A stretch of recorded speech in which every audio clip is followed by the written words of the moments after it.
So once again, thank you all for joining us. As Mark said, this is the second in our symposia series. This one focusing on materials, and in the same spirit as the first one, which focused on context or human-centered design engagements, this one's intention is to put together a variety of practices in that world that stretch from speculative to commercial to industry-based to academic, and also translate across different disciplines and practices. So you'll see practices that emerge out of architecture, pure materials exploration, and you'll see explorations both within Art Center and outside of Art Center, and that really is one of the goals of this. And I also want to point out some things before I go into the speaker. Along the wall here, you'll see several examples of both work from the presenters and as well as references. If you remember in the first symposium, one of our goals is to have these last longer than the event itself. And so one of the goals for us is to really develop materials that you can use in the classroom or as students. And so again, we put together a virtual curation of publications on materials, both in the Syntel lab, which we'll hear about today in more detail, but also in the library. And also video of this will be available for you to use online, as well as video is available and will be available in the library online for the prior series. And so take some time, look at the references that we have out, they'll all be on reserve in the library, and also look at some of the examples afterwards. We'll also, in conjunction with this, be holding a workshop with Chris Leftery, our first presenter today. And so sign-up will happen after that. That also will be, there's spaces open, shifted to your chairs for sign-up. That'll happen this week, and I'll tell you more, or next week. I'll tell you more about that afterwards. So with that, I want to introduce our presenters, and I'm going to do a brief overview so we can get started. Chris Leftery is our first presenter. He is also Art Center's visionary in residence. Chris Leftery has, as you'll see, an amazing palette of work and experiences.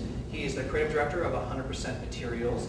He's also the senior tutor or department director for the Foundations program at Central St. Martin's. He has over 10 publications on material design, 3 of which will be in our available in our bookstore. And I'm super excited to hear Chris present today because he really is going to talk about materials not just as a selection process, but as a process, as a way of thinking, and looking at that through the lens of research and asking questions about whether that is research for him or what that may be as far as research for them. We also have Karen Hoffman, who is the director of the Syntel Lab, Colors, Materials, Trends, and Exploration Laboratory. And she's going to share projects with you that both stem out of that, but also that as a resource for all of the departments to begin to explore. And she's going to have a number of projects that she's going to share with us that we can use as case studies and get involved in as we move forward.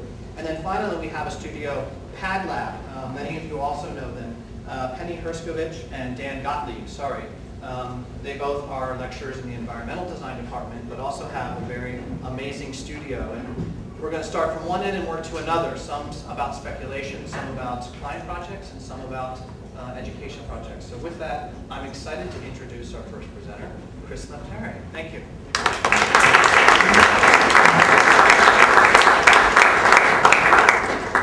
Thank you very much, Sean. Thank you very much, Karen, for bringing me to Art Center and this wonderful place. And I am having an incredibly exciting time, but I've only been here a few days. But I'm here for a month, so I hope that I will see more of you in my time that I'm here. So, as Sean said, I come from a design background. I trained as an industrial designer, and I studied industrial design at the RCA in London, and I started working in packaging, retail packaging, and a little bit of furniture. And I started to teach, as Sean said, at Central St. Martin's. So I come from an academic background. But I think, so what I've kind of done is I've written up here my subjects of my talk, which is research methodologies and sustainable materials, and how can text-based and visual references be used to give materials new meaning. And the culture of research in design-based courses in the UK is still quite new. It's still very fresh. It's something that's being built up because predominantly it's I guess a fine art, humanities, science-based kind of arena. And so for industrial designers it's quite new, and I don't think there are many people who frame their work as an industrial designer in a context which is a kind of a research context. And this is a kind of very academic language, and I felt that when as I explained, my research and what I'm showing you is pure research.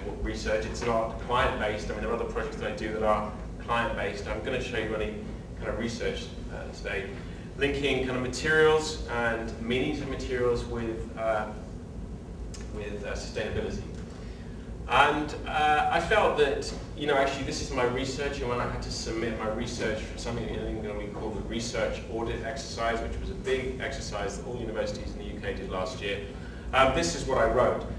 But I felt this was slightly misleading because, it's a very academic language, and, I don't really see my work as research. I had to kind of frame it in this context.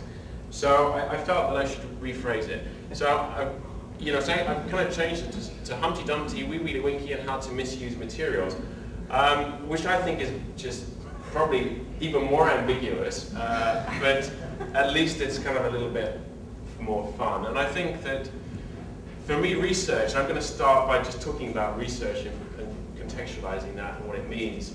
For me, research does seem to be in terms of the research projects that I've been in contact with, it seems to be very serious, and it seems to be very academic, obviously very worthy, but I think there's a lot of fun that is very important in the design process. And I was at the conference Serious Play here back in May, and no, it wasn't May. And that was about play, and I think essentially underlying aspect of what I do is play, and it's having fun. And I think this is probably a lot more representative of that statement. Now, I guess, because I deal with materials, it would be a bit of a shame if I turned up here without any kind of samples. So I brought something, I brought two very different case studies. Now, this is the picture of the sample that I have, and I'll pass it around because I only have one of them. But it was something that somebody gave to me 2 weeks ago, and I found it an incredibly sort of inspiring material, really. And I don't know if you know what this is, but I'm going to pass a sample around, and you can have a look and see if you can work out what it is. And if you remind me at the end, I'll tell you what it is. If you don't manage to work it out. There's this sample, and then in contrast to that, I brought something else. Now, this is not new. I think that the first one you could probably describe as being sustainable. This one is definitely not. I don't think in any definition would be described as being sustainable. I think I might have to hold it here because it's quite fine. I mean, you can see it's a piece of wire, right? You can see at the back.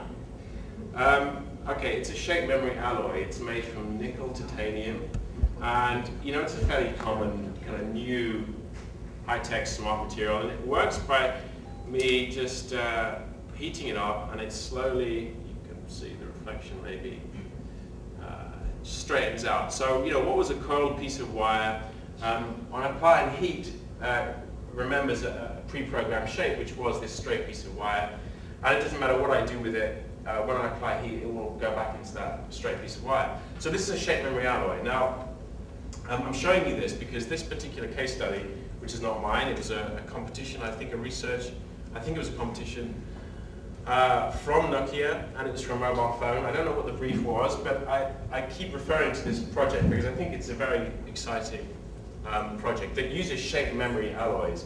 And the way that it works is that you have these screws, which are shape memory alloys, and the components in the mobile phone are joined together using these shape memory screws. And they use that because when the phone is discarded, and it's the parts need to be disassembled and recycled, the phone gets put into a bath of hot water, and the action of the heat on those screws separates all the components and makes it much easier to facilitate the recycling of that.